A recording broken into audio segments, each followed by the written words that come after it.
Ndërkohë në lidhje me këtë çështje, por njëkohësisht edhe për sa i përket funksionimit kadastrës fiskale, do diskutojmë me zotin Gjergji Begaj, ekspert për çështjet e pronës. Zoti Begaj, përshëndetje, mirë se erdhët.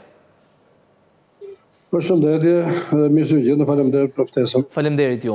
Ta nisim me vendimin e AZK-s për të kompensuar 395 banor, të cilët janë prekur, pra pronat e tyre janë prekur tashmë nga ndërtimet që kanë marrë legalizimin. Është një fond në vlerën e rreth 1.1 miliard lekëve, do të përdoret pikërisht për këto pasuri të zëna nga legalizimet.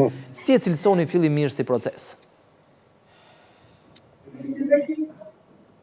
Kjo, atëherë, dhe për të rishikusit të të gjënë të janë të interesuar, her pas here qeveria nxjerr VKM shpërsimesh për efekt për procesin e legalizimit, për zonat informale ku janë zënë me ndërtime pa leje, që kanë marrë leje të legalizimit, por janë ndërtuar në toka pronarësh, por që kanë toka të certifikuara.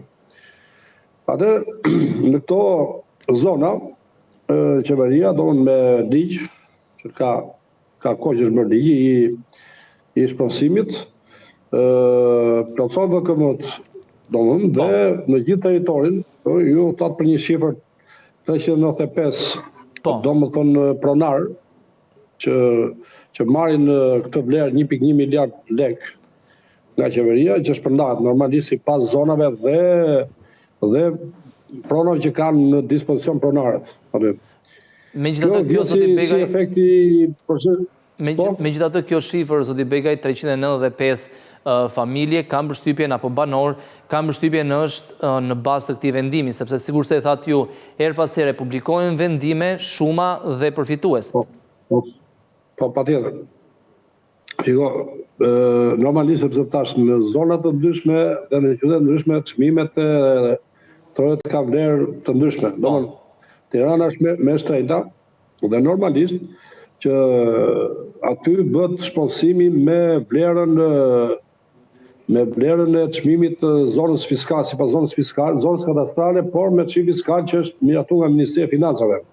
Kështu që ato pronarët marrin me vlerë të plot nga shteti vlerën e shponsimit të pronës, por jo vetëm nga këto, nga legalizimet, por mund të ketë edhe shponsime për efekt të zhvillimeve të projekteve. Po, vepra publike që mund të jenë.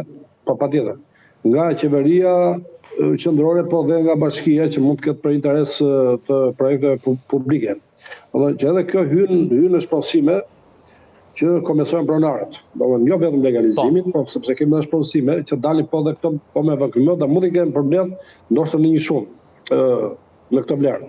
Kështu që tani gjë mirë që shteti ka financa dhe bën vlerësimin e pronës dhe jep ose komenson pronarët, kjo është augur i mirë. Dhe nuk i man të lidhur ose të ngrirë. Një pjesë e këtyre të ardhur vijnë nga faturat që pagojnë qytetarët që kanë marrë legalizimin. Dhe një pjesë pastaj qeveria që ka ato Ministria e Financave, ka burimet e veta, që bën rregullimin e shponsimit. Kështu që kjo është gjë e mirë për qytetarët. Po. Që domethënë zbatohet ligji me korreksi dhe qytetarët marrin vlerën e pronës të plotë. Po procesi, zoti Begaj, procesi në mendimin tuaj, procesi edhe i legalizimeve, por edhe ky procesi i dytë, pra dëmshpërblimi i atyre që kanë pronë aty ku është dhënë legalizimi, po ecin me shpejtësi? Shiko, në dijenin time, me të shoh edhe në portalin e AZK-s qendrore, dalin listat her pas here majore në gjithë territorin, në zonat caktuara, aty ku janë bërë legalizime dhe dalin edhe listat e pronarëve që shpronsohen, që marrin informacion. Tani po punohet me gjithë kapacitetet që kanë sot Agjencia Shtetërore të Kadastrave, që të jemi realist, sepse sa ka dhe mungesë, domethënë ose mungesë stafesh, sepse është volum i madh pune në procesin e legalizimit.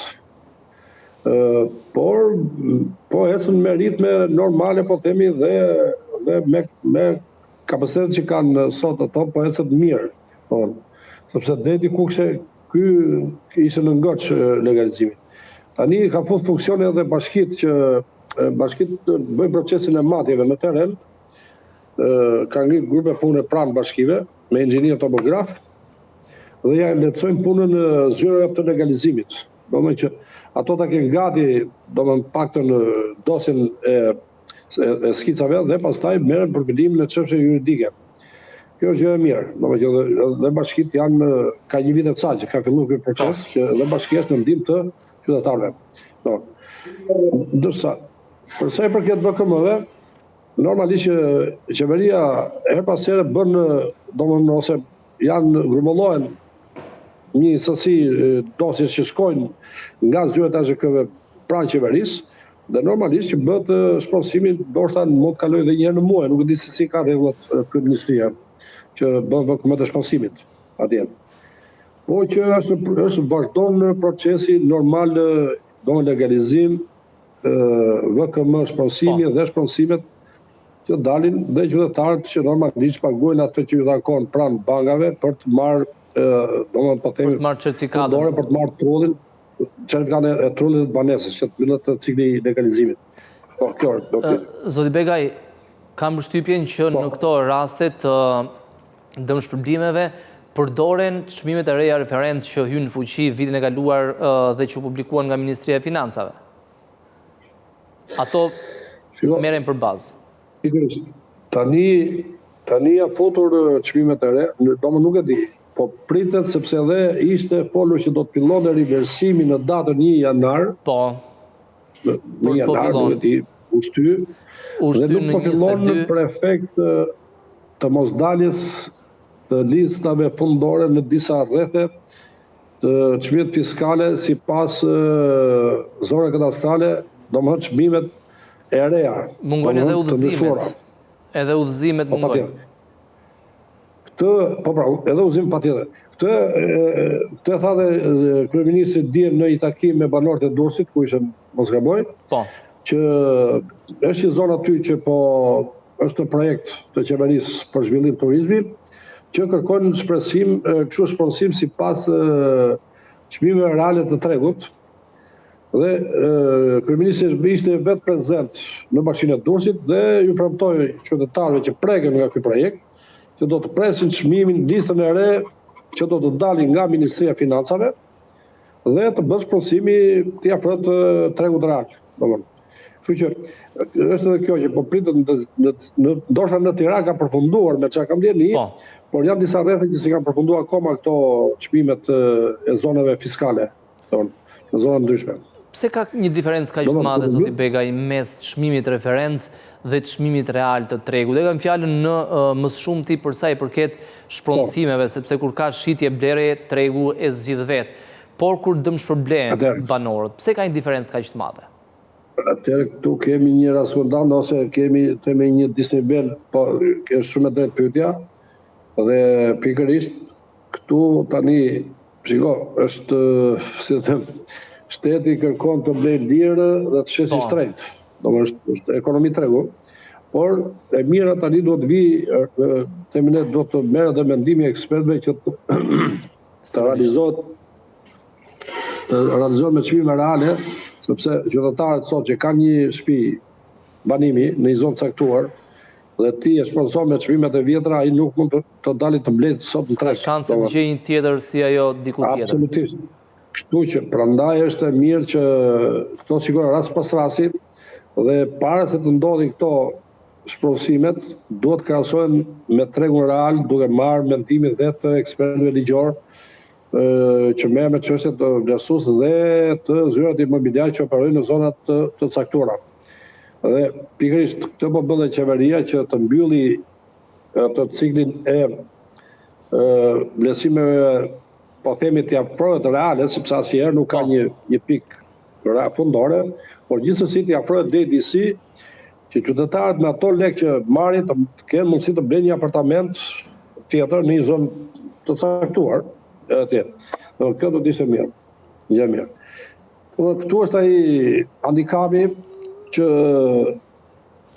qeveria në njëri krah po punohet mirë, po punohet nga Ministri i Financave me ekspertët për të mbyllur se ka gati një vit e gjysmë po punohet gjithë territorin e Republikës për të rregulluar çmimet për t'i afruar tregut real, domethënë.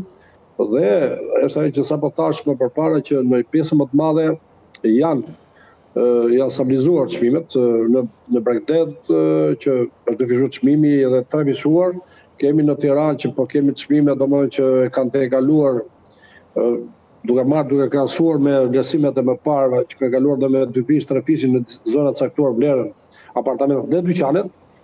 Kështu që po mundohen t'i afrojnë reales dhe të dalin me një listë të re çmimesh të jetë e miratuar me VKM dhe pastaj të veprohet normalisht edhe për shpronësimet që edhe qytetarët të jenë të kënaqur të marrin të pak t'i afrojnë vlerës reale që në moment që ndodhin projektet që ka interes qeveria dhe bashkitë, të qytetarët të kompensohen me vlerat reale dhe të jenë të kënaqur me shpronësimet. Gjithmonë më shumë qytetarët detyrohen pastaj të shkojnë, të drejtojnë gjykatës dhe çështjet zgjasin pafund dhe pafund.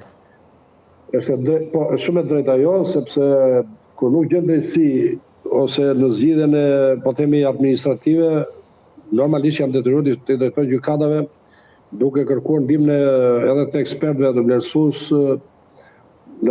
që njohin tregun imobiliar, të bëjnë vlerësime reale. Por normalisht që kjo nuk do të ishte mirë që të ngarkosh gjykata me këtë lloj problemesh, pasi ne dimë shumë mirë që sot gjykatat janë të super të ngarkuara me problemet e mëparshme, që kanë me mira dosje pafund, dhe të shtosh edhe një gjë tjetër, domethënë që këtë mund ta zgjidhë qeveria, Ministritë e Linjës dhe ekspertët. Kështu që është mirë mendohet që kjo punë të mbyllet nga Ministria e Financave dhe nga ekspertët privat. Edhe nga ekspertët që merret mendime dhe nga ekspertët dhe vendosën pikat mi. Kjo do të ishte gjë e mirë. Edhe një pyetje të fundit, zoti Begaj, në lidhje me kadastrën fiskale. Një ndër risit përveç përdorimit nga përllogaritur realisht pronën nga bashkitë gjithashtu do të përdoret, vlera ose taksa që duhet paguhet, taksa infrastrukturës, do dalë automatikisht dhe për çdo pronë bëhet fjalë. Mendoni se kjo do ta rregullojë më shumë tregun? Deri tani ne kemi parë ka një far kaosi. Patjetër. Shiko. Patjetër kjo do të jetë, domethënë që çdo pronë në zonë caktuar, zonë kadastrale, do të ketë çmimin fiskal sipas zonës kadastrale dhe do të jetë në sistem. Ashtu si sot aplikohet për një kartel për ta marrë nga shërbimet e ILB-ja, dhe nesër do të klikosh që ty faturat vijnë në sistemin e ILB nëpërmjet këtyre çmimeve që do të vendosen ose që janë vendosur nga Ministria e Financave, me çadi ka përfunduar në pjesë më të madhe ka përfunduar kjo kësaj kadastri fiskale, dhe tash është dana çuar domethënë modalitetet për ta futur në veprim.